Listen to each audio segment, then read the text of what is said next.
This week I'm going to bring you along as I take a dated dresser that I picked up for free off of the curb and give it a really soft weathered wood look worthy of Restoration Hardware or Pottery Barn, and I'm doing it all without sanding it back to the natural wood. I'm just using paint.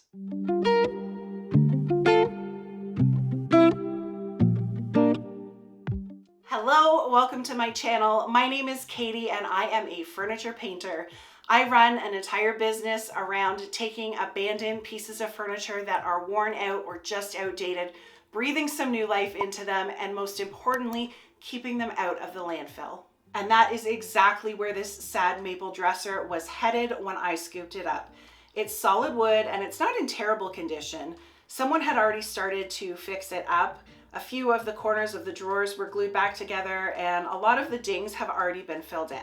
Now, I did say that this is a solid wood dresser, so what's coming next may ruffle some feathers or even make some of you mad, but I'm a painter and this dresser is getting painted in a faux wood finish. The reason for that is I really want to show people who maybe don't have access to a dedicated workshop and can't sand a piece of furniture back to bare wood, don't want to sand a piece of furniture back to bare wood, or maybe you're dealing with a piece of furniture that is laminate, MDF, particle board, any of those man-made materials that just can't be sanded back to bare wood because they were never wood to begin with. This is the finish for you. But before I can get started on the paint finish, I need to address some basic prep, the same stuff that I do on every piece of furniture that I work on. I started by giving this dresser a good scrub down inside and out with some heavy duty TSP cleaner and then a quick rinse off with some clean, clear water. Then I wanted to address this base. I'm not a huge fan of these scrolly designs, so I grabbed a square and a straight edge to mark off some cleaner lines. Then I grabbed my jigsaw and carefully made my cuts, and I traced out the same lines on the ends of the dresser and cut those out as well. The skirting piece across the front of the dresser isn't actually structural here. It's purely decorative, so me cutting into it will not affect the integrity of the dresser at all. And my cuts on the sides that are structural aren't a big enough difference to the original design to cause any issues. Once I was finished making my cuts, I grabbed some 80 grit sandpaper on my Surf Prep sander to smooth out the wood and also round over the edges a little bit to match the lines on the rest of the dresser.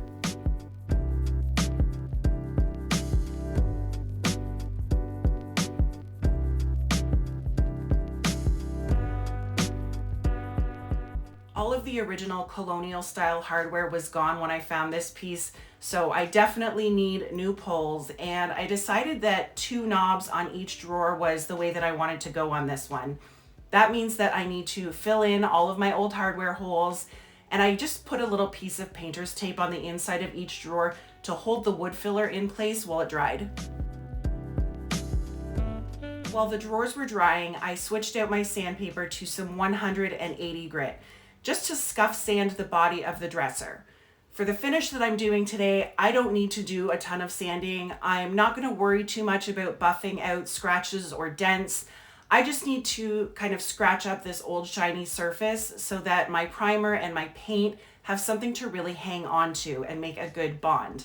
You do not need an electric sander to do this. You can absolutely get this scuff sanding done really quickly by hand. After stepping back and thinking on it for a little while, I decided that the angled cuts that I had made weren't really the right fit for this traditional piece. They would look incredible on a more mid-century modern design, but I needed to square them off for this dresser. So I marked out some more 90-degree angles, made a few more cuts, and I really like these straight legs that I've created a lot more on this.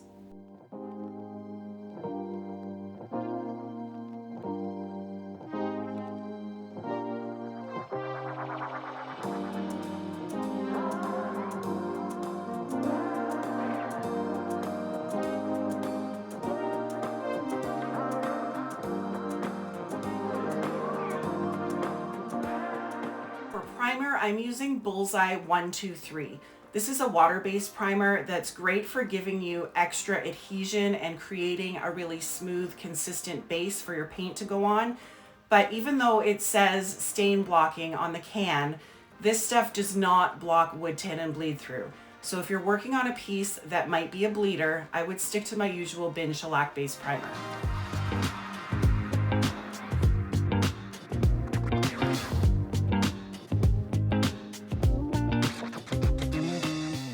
I chose Country Chic's color Soiree for the base of this look, but you can do this technique with any paint or any color scheme that you want to. I want to create a really light and natural wood look, so I'm sticking to that palette for this one. I used Country Chic's 2-inch short-handled brush to brush on my paint. This does not have to be a perfect brush stroke free finish. Actually creating some brush strokes and texture in the direction of the wood grain is really going to help you pull off this look even more. So don't worry about perfection here, just get that paint on there.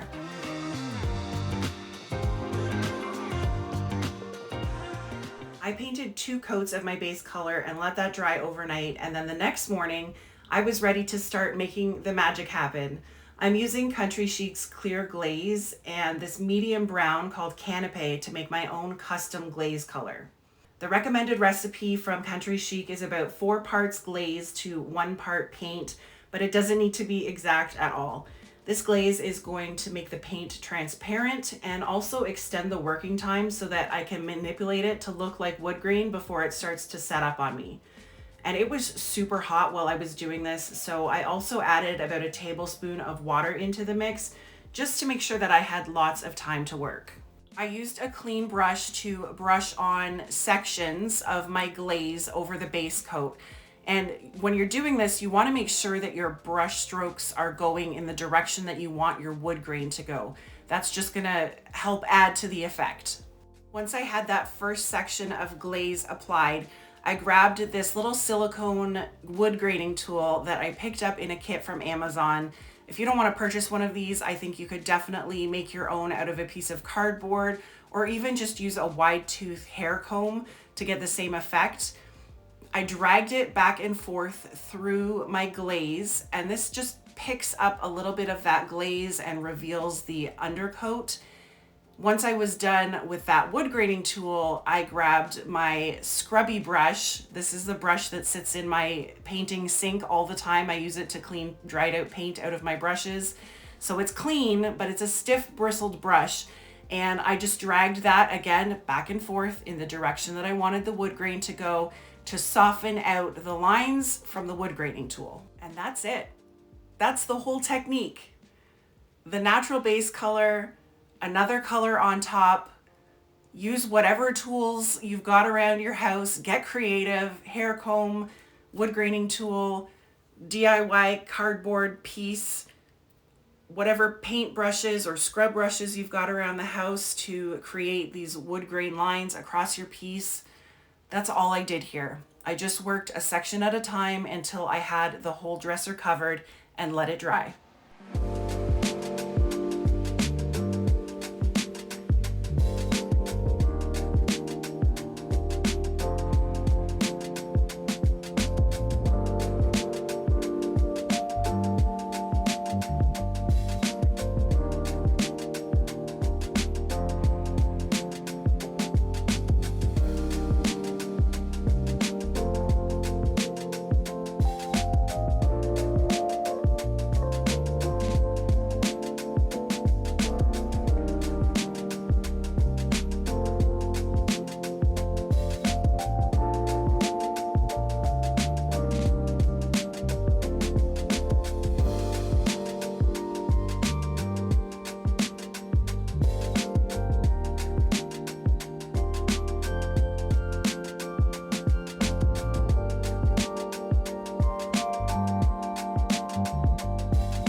This is where I'm at with just the 2 colors, the Soiree on the bottom and the Glaze of Canapé on top. but I wanted to add a little more depth into this. So I grabbed the very bottom scrapings of a jar of Country Chic's color cobblestone and mixed up a tiny bit more glaze and did a second pass of this gray glaze over top of the brown.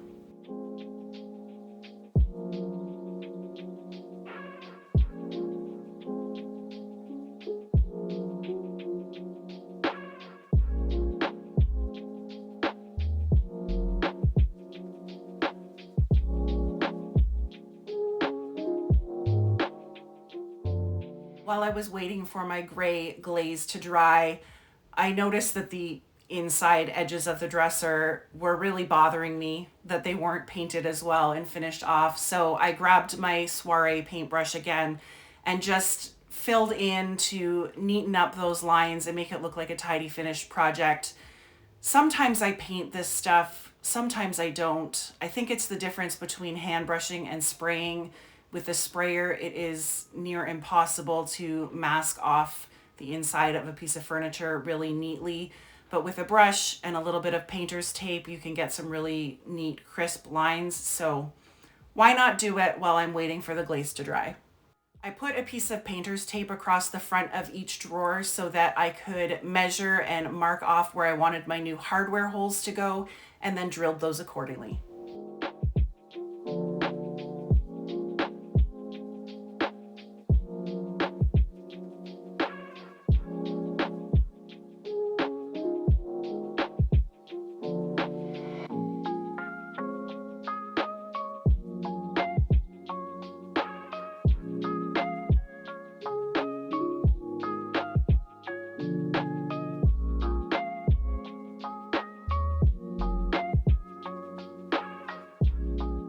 I moved the dresser inside because it was a little cooler and a little less humid, which is better for applying top coats. And to seal up this awesome new finish, I'm going to be using Country Chic's clear coat with one of their applicator sponges. I like to get these sponges wet in the sink just with water and wring them out really well so they don't suck up too much clear coat product. And then I just dip my sponge into the clear coat and wipe it back and forth, again in the direction of the wood grain, across the entire piece. Country Chic's products are all really low VOC and most of them are very eco-friendly, so they are safe to use indoors, especially if you've got kids in the house or animals in the house. There is no odor to their paints, their glazes, their top coats. They're really great to work with if you are in a tight space. I ended up applying 2 full coats of clear coat over the entire dresser, and that is going to be plenty to protect it from everyday wear and tear. Now all I had left to do was the finishing touches. I had originally ordered these brushed brass knobs from Amazon, but somehow my brain told me that 10 knobs was going to be enough for this 9-drawer dresser, when in fact I needed 16 because there's 2 knobs on most of the drawers. So I ended up having to go with these darker pulls from Home Depot. Let me know which one you prefer. Do you prefer the lighter brushed brass or these darker ones from Home Depot? I've got more of the lighter ones coming from Amazon, so I might switch them out depending on what you guys think. I also just wanted to freshen up the insides of these drawers because I think it's important to take care of the inside just like we take care of the outside when we are refinishing furniture. So to do this, I'm using some of Wise Owl's furniture salve. This is a hemp oil and beeswax product. I like to apply it just with a rag. I rub it into the wood, let it sit for an hour or 2, and then I come back with a clean rag and wipe away any excess. This salve gets absorbed down into the wood pores, and as it dries, it hardens, so there's no oily or greasy residue after a few days.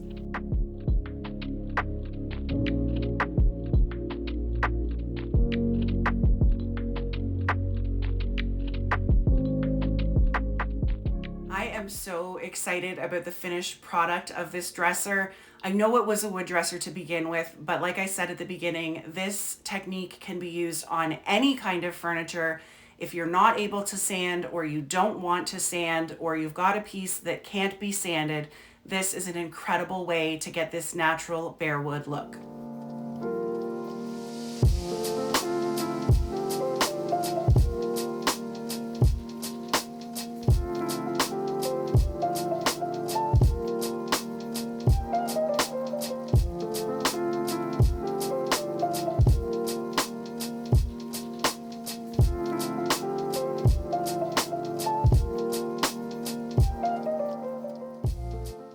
Thank you so much for hanging out with me again today. I really hope that this video gave you some inspiration and helps you look at some of your own furniture pieces a little bit differently. As always, please make sure that you are subscribed before you go. Leave me a thumbs up and a comment down below letting me know what you think of this faux finish, and I will catch you guys next time.